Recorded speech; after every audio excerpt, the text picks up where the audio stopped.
Well, hello, everybody. Let's welcome Michelle Beauchamp to our On Deck with Dawson and Dawson. Hey, Michelle, how you doing? Hey, Kathy, it's so good to see you. I know you too. Oh my gosh. For those of you that don't know, most of you do, Michelle is a certified John Maxwell speaker, coach, and trainer with the Champ Group. And she's somebody that we interviewed when we first started doing these interviewing series. She was our very first interview. Yay, Michelle. So why don't you tell our listeners a little bit about, what you do and then how it's changed in a year and a half, because it's been a year and a half since we've actually done this the last time.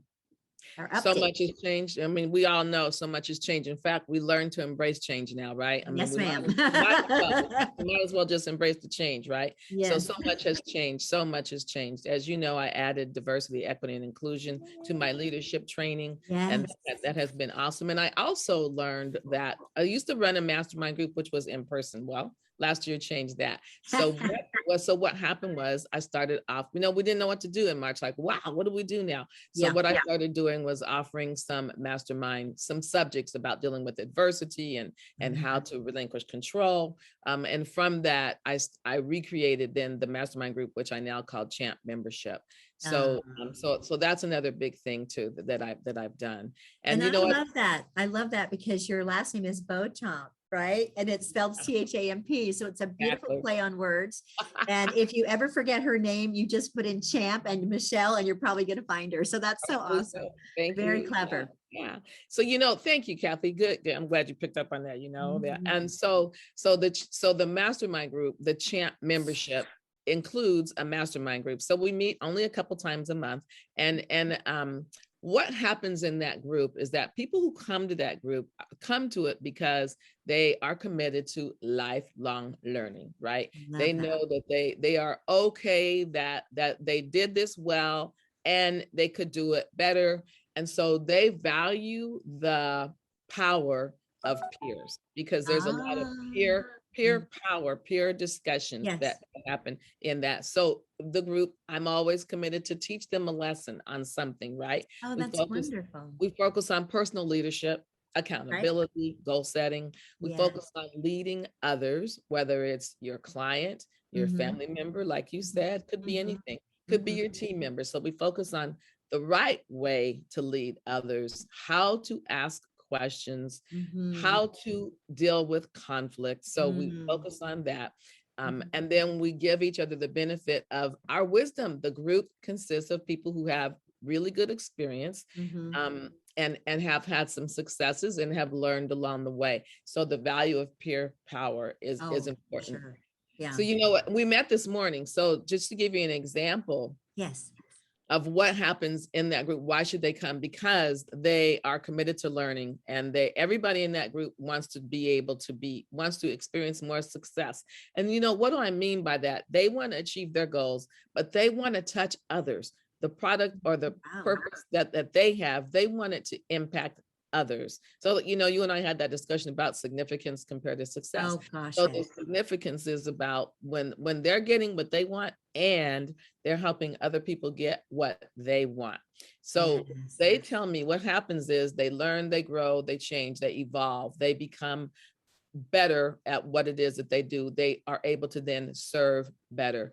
And I think what makes them stay in the group, right? And we're talking a lot of different kinds of people. We've got people who are in human resources. We've got a person who's in the legal, about 3 people who are actually in the legal field. We've got another person who's in human resources. We've got a person who's in insurance. So we've got a good variety of people there. Great. Yeah. And so what the good news about that is, people, you think sometimes nobody else has this problem, only I have that problem. And you know what? It's encouraging because the truth is that it might look different, but it's the same thing, really. Right. And so they learn how to engage with each other and they get good ideas from each other. And as recent as this morning, we do what we call spotlight. And one person says, here's my situation. And then people listen, and then we coach and we give feedback. So nice. Yeah, it's really good. And they love it. It's one of the members gave our team, our group, the word powerful, that we are powerful. I love it. So what I love about that, Michelle, is that you're empowering them based on the information they're giving you. And then you're actually allowing them to bond and connect with others who have similar problems. Right. And as we said earlier, every company has problems. If you think your company doesn't have problems, then you just aren't looking hard enough. Exactly. And it's the same way with family. It's the same way with families. You know, we all have things. Families and companies to me are the same. They're just different in that they're, what they comprise of. But, it's, I think being on the cutting edge and being ahead of the curve on the things that you're coaching your people on, that really is super helpful. So that's the Champ membership. And then you're doing DEI now, I've heard. So tell me more about that. Yeah, I'm really excited about that too. Because you know what, it really is about recognizing that we are different, which is great, right? How boring would it be if we were all the same? Not fun. So it helps us realize the importance of diversity, and people, I think, are starting to appreciate that more, but appreciating the differences. So it's okay if you have thinking about this. It's okay if your background was that and mine was this, and understanding those differences and recognizing that because maybe the different way we grew up differently, we have different values, appreciating those values, recognizing that certain cultures have certain needs, and not holding it against, but embracing and being inclusive. And companies are starting to realize that. So that's wonderful. I'm really happy about that. I did some work with a company, and they took a little break. We're going to start again actually next month. And you know what's cool about that? They have a task force. My gosh, that's amazing. And they have different people. You must feel so good. I mean, to make that contribution. It is, and it's giving the task force leader new leadership experience, which she didn't used to have. So it's created a lot of awareness. What I noticed with that group, the leaders were not comfortable having conversations, right? And so I would give them tools about how to have the conversations. So have a training, and then we would come back in 2 weeks and we'd have a little 30-minute roundtable. And and the purpose would be, okay, so this is what we talked about. Let's talk about how that went. And what came out of it was, they were uncomfortable. So it was a way for them to, in a close-knit group where it was okay to be vulnerable and say, I'm not comfortable. For me to give them some tools to have that conversation. And what the impact of that has been is that now their employees are saying to them, here's what I'm frustrated about. Something happened in the community, something could happen in the news. There's a lot of stuff going on. And the leaders have learned to not just focus on the productivity, but to focus on the person, and not to start the meeting off with, so what'd you do? How much did you sell? How many clients? Not to start with that, but to start with, and not, by the way, not saying, are you okay? Because that's a closed-ended question. But to say, tell me what's going on with you. Tell me what might be bothering you. Help me understand what you might be struggling with. I can. Don't give away too many secrets now. I'm loving what you're saying. Hey, but they need to ask questions. Okay, good. The next offering, the third offering, is about the people, right, and their performances.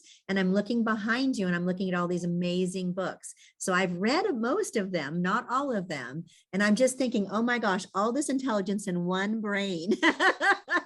And that certification you got from John Maxwell, I mean, come on, you are lawyered up, as we say with our lawyer friends, right? You are educated up, girl. And that information is going to be shared and helpful to all the people that you help coach. So do you want to, we want to just kind of end this now on a note of what kind of companies you're looking for to help, because we talked a little bit about e-commerce and, a lot of different types of entrepreneurial organizations. So if I'm listening to this right now and I'm not sure if I should call or not, what should I do? And thank you for saying that too, Kathy. And you know what? All this knowledge, it is so powerful. I am really blessed and grateful for all the content that I've got, because I have so many resources. I love that about you. I have so many resources, and I'm really happy about that. So companies who are thinking, well, how can Michelle help me? It really starts with your desire as a company to invest in your people, right? Yes, so 100%. Commitment to professional development for you yourself as a leader and those in your company. So a commitment to professional development really is step number one. And then it's companies that I tend to work with the most right now are between 125 to 250 people. And, it could be smaller, it could be bigger, but that's kind of give you an idea about a sweet That's spot. great. That helps. And it's when, you're saying, you know what, my team, we're not on the same page. They're not collaborating anymore. They're mad. They're screaming at each other. Lots So of that's not a culture. That's not a culture that you want. And it's not a culture that will make people want to stay. That's for sure. So when you recognize that your team is not the high performing team that you deserve and they deserve to be, and you recognize that there is opportunity to grow, then that's a good time to call me. So it's a lot of, and you have leaders who you want to grow. They need some mentoring, they need some coaching. It's that. Maybe because I have so much experience in sales too, and sales training is an offering that I have. Maybe they're throwing out a lot of proposals and they're not getting anything back.